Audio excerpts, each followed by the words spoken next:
Matt Turner from the Adelaide Advertiser in South Australia yesterday, Kingy, broke a big story that soon Port Adelaide will formally announce Josh Carr to take over from Ken Hinkley as senior coach. Not straight away, not immediately, but when Ken Hinkley's contract comes to an end at the end of this year. I know this is on your agenda, so the floor is yours.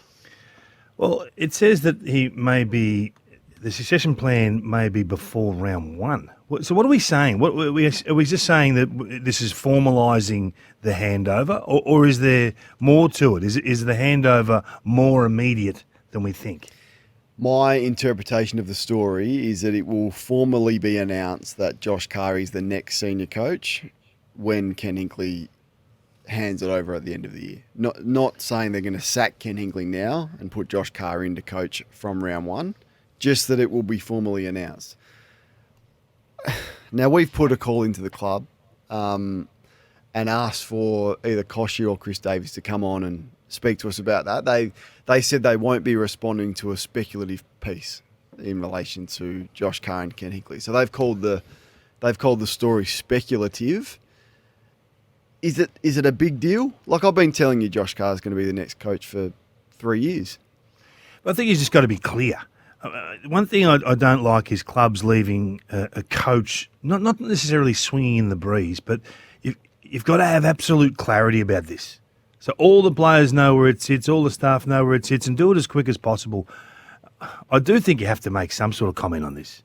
It may be a speculative piece, but it's about your senior coach and your coaching structure going forward. I mean, we talk a lot about re-signing coaches to make sure you've just got clear air, and the only focus is winning a premiership.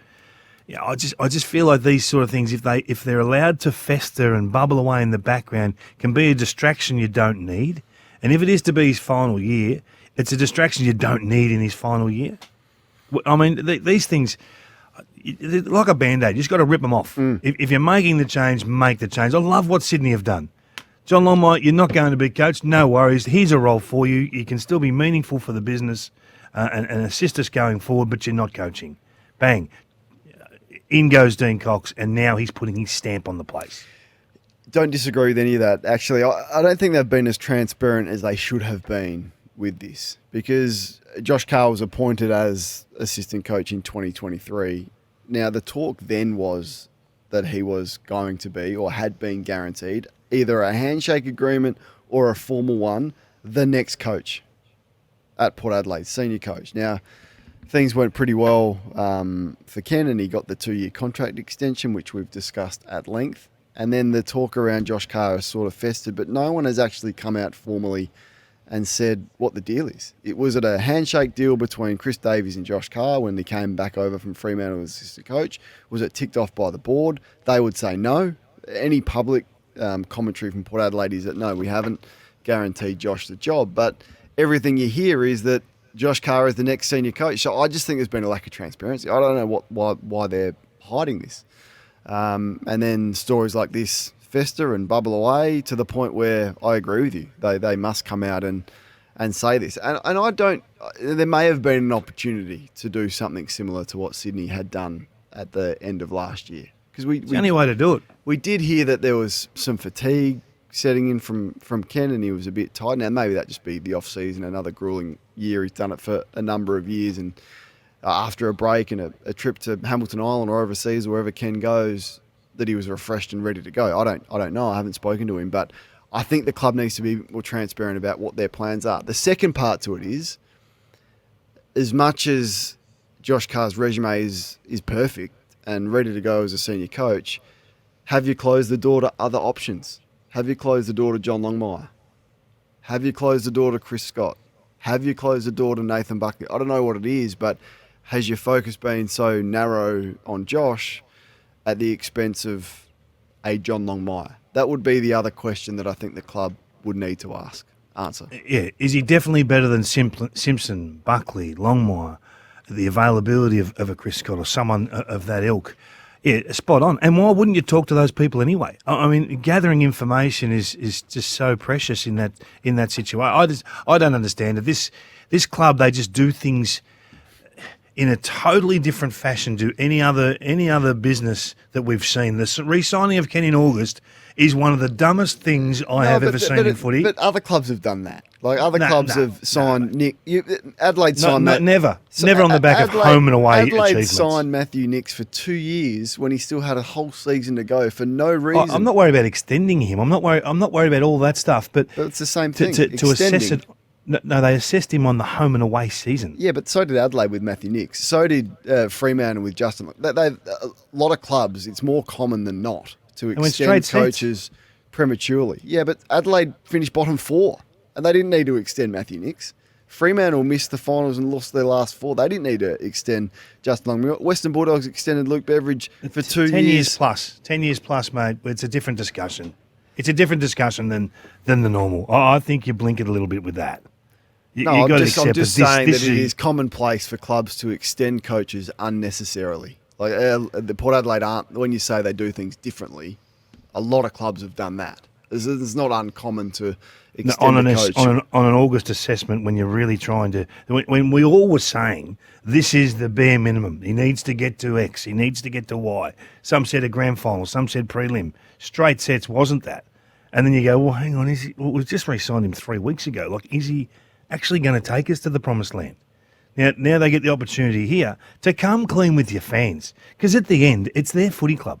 This always baffles me. This secrecy at footy club. Who are you keeping the secret from? But people that pay the bills. But then they would, and playing devil's advocate here, they would say, well, do we deny every story that comes out about our club? Because what is an important one? Yeah, it's about your coach. Yeah, but that's what most clubs would say, well, there's stories that bubble around. Are we going to get Koshy on the phone every time that there's a story? Now they will speak, I'm sure, today. I'm sure there'll be some representative from the club speaking if they train today.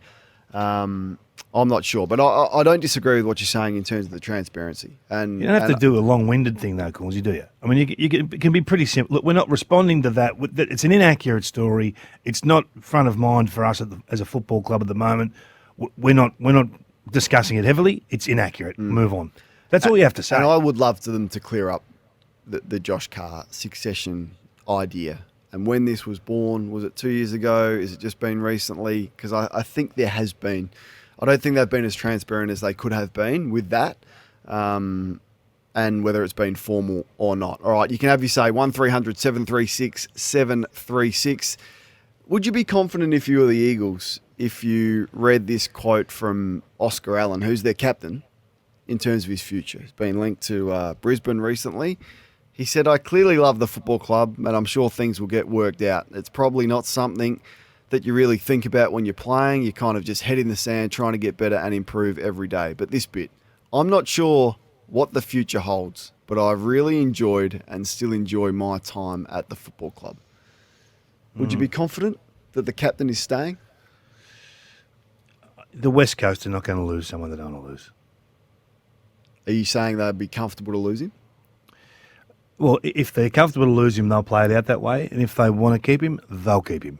I can't remember the West Coast losing too many that they haven't That's not a bad wanted point. to lose. That's not a bad point. So you think no one leaves the Eagles? Well, no one. Well, people leave, but not ones they want. Not their own. Yeah. Okay. Yeah. So that's just good. Footy clubs have a happy knack of knowing exactly what's required, who's going to take them there. And if this guy's wavering and they think he's maybe not the answer, maybe they say, okay, let's get the best deal done. So with where they are at now, he's a free agent, I believe. The compensation would be extraordinary because we've seen, well, the Judd stuff was extraordinary. Wasn't it? That was a big story. So we're going to see West Coast finish second last, I would think. It's going to be pick 2 and then pick 3. Is that the best thing for the Eagles to let him go at his stage and his body?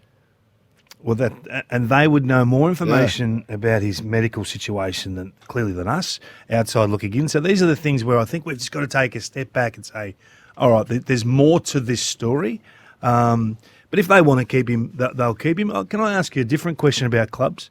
And we've talked about the tragedies of this week, and in particular the Adam Hunter discussion. How long is the player the club's responsibility? Look, how long post their football career? I look at the West Coast Eagles and that era, and everyone's coming at them hard. how do they? How long do they need to assist, to manage, to be invested in the person's life post football? Because there's a lot of players walk through your doors and out the other side. That would be a huge number, a large volume of players that you would have to look after for what, 20 years, 30 years?